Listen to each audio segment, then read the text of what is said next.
Professor Peter Kagwanja, good morning. Good morning, my sister. How are you? I'm very well, thank you. You had a moment this morning. Yeah, I had a small moment this morning. The border person came and just brushed through us, and we had to stop to see whether he's okay or not. And then that way we spent almost 20-30 minutes there. Trying to sort that out. And here we are. Well, I'm glad that you're here. Yes, that's why we need more trains from China. This is the reason why the standard gauge railway needs to be sorted out, because if you are using the train, for example, you would not have that issue. Sure. We want to give you a proverb very quickly before we get into this conversation. Our proverbs this week are from Côte d'Ivoire, and CT has that for you. Hot water does not burn the house. It burns those who are in it. I guess that the burns those who are in it.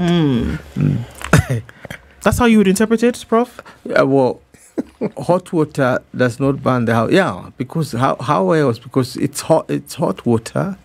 The house will not burn, but everything in it will burn. What does that mean? Yeah, from cockroaches to the inhabitants. Nothing will be spared by hot water. Nothing will be spared by hot water. Except the house. I know. I love how the interpretations can be different. Look, Prof, I mean... does it have any other meaning except the... that it's a concealed danger. It's a concealed danger. Well, the beauty of the proverb is that it is as viable and the interpretation is as accurate as the person who actually says it. Voila. Because we're asking for your interpretation of it. Okay. Yes. That's my interpretation, that be careful with hot water. It may not burn the house, but it could burn you. It will finish you. Indeed.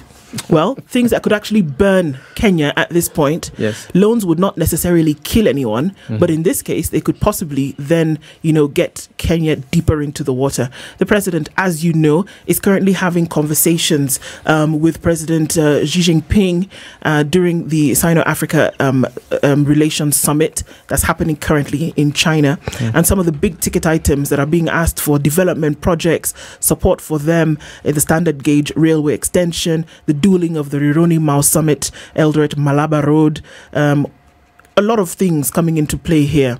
The big question is, what does it mean for Kenya going deeper into debt? Because that's exactly what it is. I don't think China will allow Kenya to get into debt, because assessment is that Kenya has basically, first and foremost, is on the spotlight as one of the African countries that is on the edge. Ethiopia has almost tipped, Ghana tipped in terms of inability to pay its debts.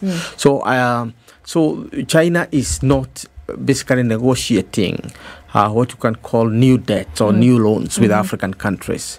I came from Beijing last week, and it was the high-level forum preparing for this FOCAC with cabinet ministers from different countries and intellectuals, or if you wish, consultants. And one of the issues that is there is that the future of China-Africa relations is not in government-to-government relations, meaning running governments to steer development. Yeah. It is in expanding trade and investment. And therefore, most of the outputs that we're going to get from this meeting is about how do we expand investments and how do we expand trade, and also industrialization through private companies and private individuals, what the Chinese are calling people-to-people engagement. That's the language. So the only big issue that may come up for discussion is the completion of the SGR railway, which stopped at Dukamoja there in Naivasha. And 600 kilometers of road is not viable economically. You'd rather have built a road, not a railway. So because the ceiling for a viable railway is 1,000 kilometers. And that's why the negotiation with Kenya was for 1,300 kilometers, including the branch that went to Kisumu. And therefore, Kenya has to find a way of financing that debate. But at the same time, the argument being made is that the Kenya's SGR is not a Kenyan project per se. It's a continental project. It was proposed by the East African community. So it's part of the infrastructure of the East African community. Two, that railway is also proposed by PINDA. PINDA is the program of infrastructure in Africa, the one Raila Odinga and others were heading within the African Union. So that the transcontinental highways and transcontinental railway networks is conceived within this particular network. So therefore the argument is, should China not consider Kenya as simply a country through which a railway is passing, and then we have our chipping in, which we have already done, and then they have their chipping in, so that we connect with Uganda, connect with Rwanda, then connect to Congo through the port of Matadi, and we are with the Atlantic. Because this is what China and Africa are calling coast-to-coast highways and railways. And therefore, we don't need more loans per se. But that's what they're going to come as, Prof, because this is it. Yes, where there's an agreement that there needs to be the expansion of infrastructure from country to country, and that one would imagine that China is invested in making sure that Africa develops. Take that as you wish. That China's direct thought is that yes, there must be development of infrastructure around Africa because it makes it better for them as African countries, and also then poses some kind of advantage for China. But at the end of the day, they are not giving this money away for free. Whichever way you want to look at it. That is true. That is a partnership, yes, but it's money that you will pay back. That is true. I agree. But the point is, there is no country in the world, let's face it, that has gone into major development, particularly moving to the level of industrialization, without either superhighways, as you find in America, the big linking big states. Multi-carriage kind of we're looking at roads. 8 to 10 lanes kind of thing. 8 to 10 lanes, or building railways. America could not develop until it had the transcontinental railway. It was so insecure that even presidents would not move from one coast to the other without being assassinated or facing the threat of assassination. So railways are so vital. At the same time, no country, not even the United States, not even the Trans-Siberian Railway, was built through the capital of that particular country. All this is borrowed money. And that calls upon us to look inside. Why, for example, has Tanzania been able to build 2,200 kilometers of high-speed railway? Why, by the way? That is moving at 160 kilometers per hour, which is electric rather than fuel-fed. Because and Tanzania is poorer than us. Because to an extent, really are they? No, not in that sense. But to an extent. In terms of the size of the economy. But Prof, can we not look at the fact that there has been, to an extent, that there has been prudent fiscal behavior, and that is why that has been able to happen. We can't run away from that fact. And that was the Gen Z debate. It's about not just living within our means, but using our means in a more rational, more transparent way. Because I believe, even as the railway is currently, if you look at what it's producing, if there are no other intervening variables of the kind of the Kenyanness that we have developed, this railway should be able to pay for itself without much problem, because it's overbooked, both in cargo and also in passengers. So, but I think the key issue to address are twofold. One, our relationship with money that comes from outside. Because if you get money from outside and spend it for other things, this is a problem. Remember, we owe China, on average, 17% of all our debts. 83% is to the World Bank and IMF. And we're still borrowing from those circles at a very high cost in order to balance our budget. Budget balancing means consumption, because you're not paying for projects. So development is held at bay, and at the same time we are living, extravagantly, so to say. And when you look at the budget lines of how money is spent in this country, if we are conscious that we are facing or we are getting closer to a debt crisis. This is not how we would be living. How should it be? I mean, China, to the best of my knowledge, is offering loans because it does not consider Africa high-risk country. Therefore, the loans are at a lower rate. Because of that. The West, particularly the open market, considers a high risk. Therefore, the payment is higher by far. But at the same time, China, the West does not want its money borrowed mixed with money borrowed from China. I'm sorry, but you cannot be the player, the referee, the coach, the sponsor of the game, and the linesman, and the ball and the pitch, You can't be all those things by yourself. Yes, you can't say that we're going to lend you, but at the same time don't borrow from someone else. It's almost as if you're dirtying the pool by bringing money in from who is a geopolitical competitor, and that's it at the end of the day. But has this not been the attitude of the supremacy West? battles on a global scale? That's the point. The reason why the Finance Bill 2024 had to be as controversial as it is because by July next year, we are supposed to pay an installment to China for the borrowing that we have done. This year, we were supposed to pay the Eurobonds. Now, the issue for the West is that you don't use our money to pay the Chinese money. So you have to get your people to pay for that. In other words, politicizing segments of borrowing, which is less in our comparison. I said the 17% of what we have borrowed there, and here is 83% or more. So the big issue is, can we go for our autonomy, our own sovereignty, and the power to decide on what we borrow and what we use and where we borrow? And this is the difference between us and Tanzania. Because Tanzania did not go for a single borrowing for their railway infrastructure. You find the coaches are provided by South Korea. Some of the money for building segments of the road are provided by Turkey. Other segments are provided by other donors. China, of course, is in a certain sector, and therefore it's a multiple sourcing. For us, we do this, and then if you listen to some of our elite who are unhappy with the railway, they will tell you about that when we signed the contract from Mombasa to Maraba, the amount we signed possibly should have completed the road. But now here it is, it ends at Dukamoja in Naivasha. So, and that's the question people are not asking. Why did it at Dukamoja? Why did the Chinese give loan to a railway that is going to end at a place where there's no population, as they say, train to nowhere? It's not to nowhere. I don't think Dukamoja is nowhere.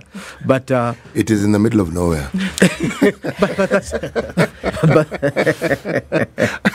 but even the railway from the British was to nowhere. You remember, yes. Nairobi was nowhere, yes. And Fort Florence was nowhere. It is railway basically is not a profitable investment. It's supposed to be a bridge.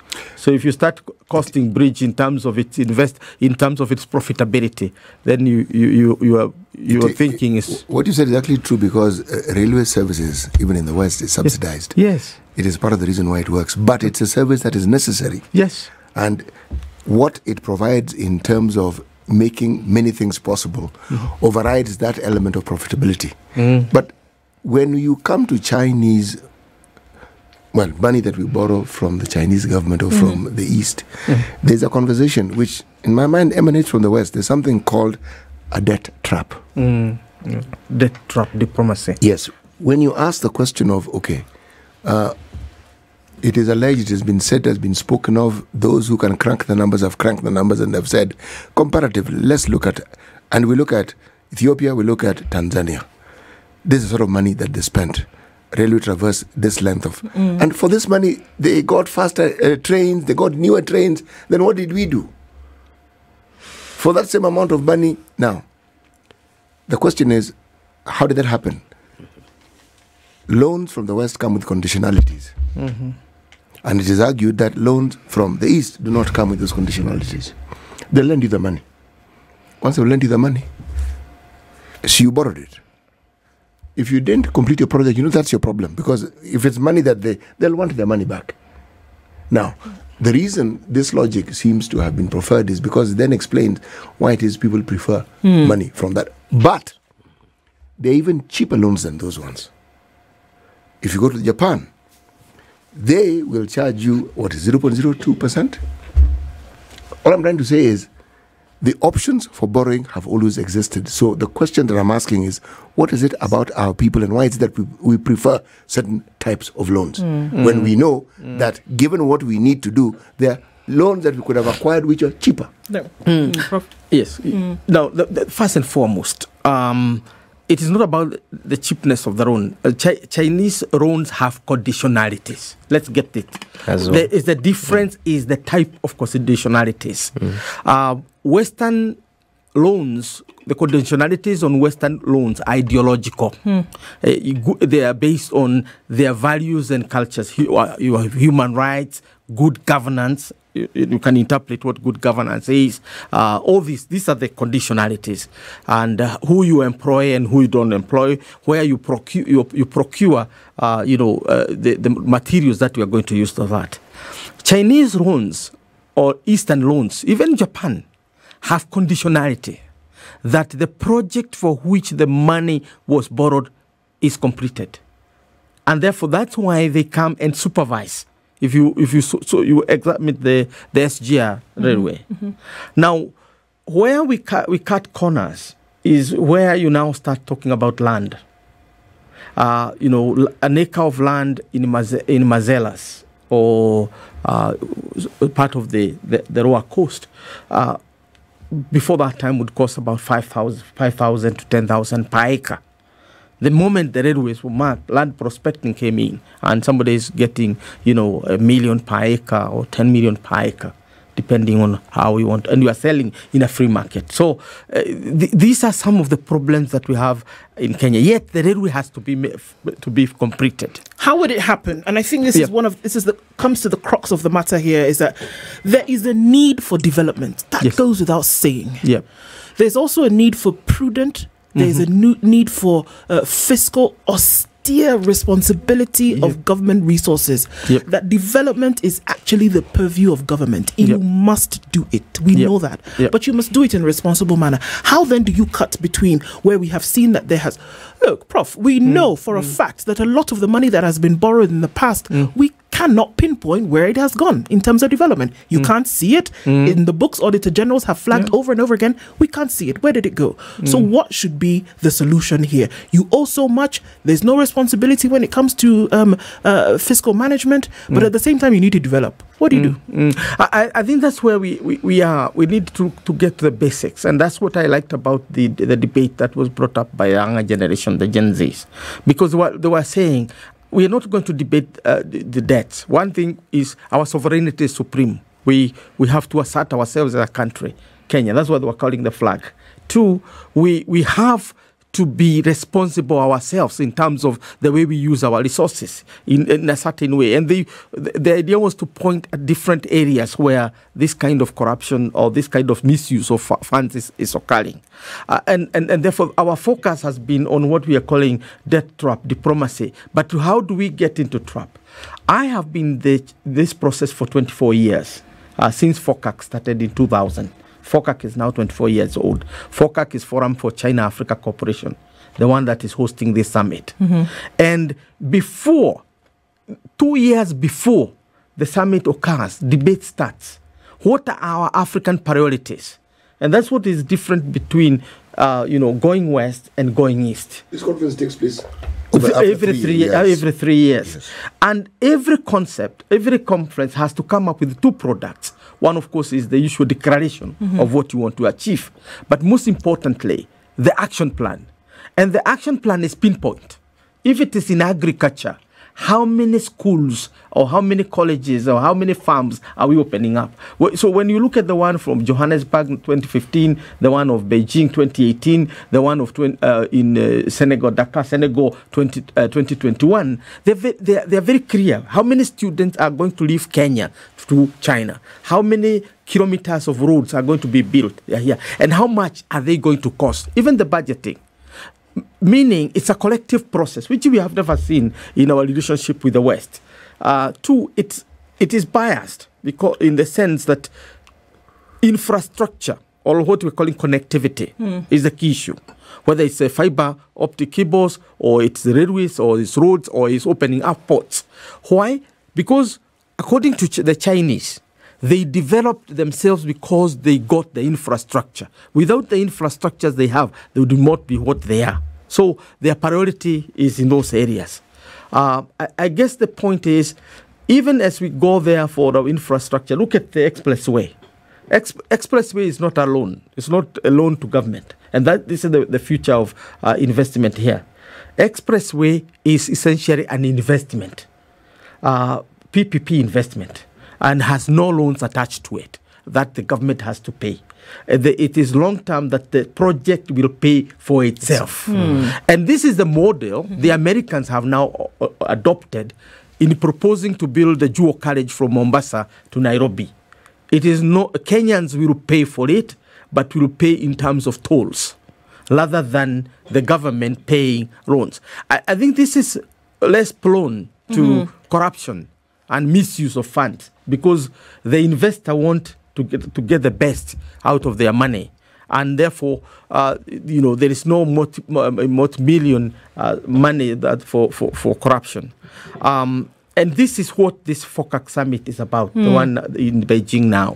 It's about how do we explore new pathways to trade, pathways to investment, pathways to connection between companies to company engagement. There has to be an interest from the government side. I mean, we're running down in about 30 seconds, Prof. There has to be an interest in government side to actually do what we're saying, to see this future whereby you understand, look, we can actually have something like this without having it beholden to the tentacles of corruption, for example. How? Yeah, that's the way to go. And I think the government of Kenya has to change the way we play this game. We from the beginning committed ourselves to be a market economy. And what has transformed China and why Russia is still stuck into the old past is because China embraced the market. Now, Kenya has also to leave the Kano model of state-controlled models of development. And we move to models of development that give leeway to markets. Of course, markets have to be guided. Yes. Because if they are not guided, sometimes they can be ruthless, perhaps more ruthless than the corrupt elite of a country.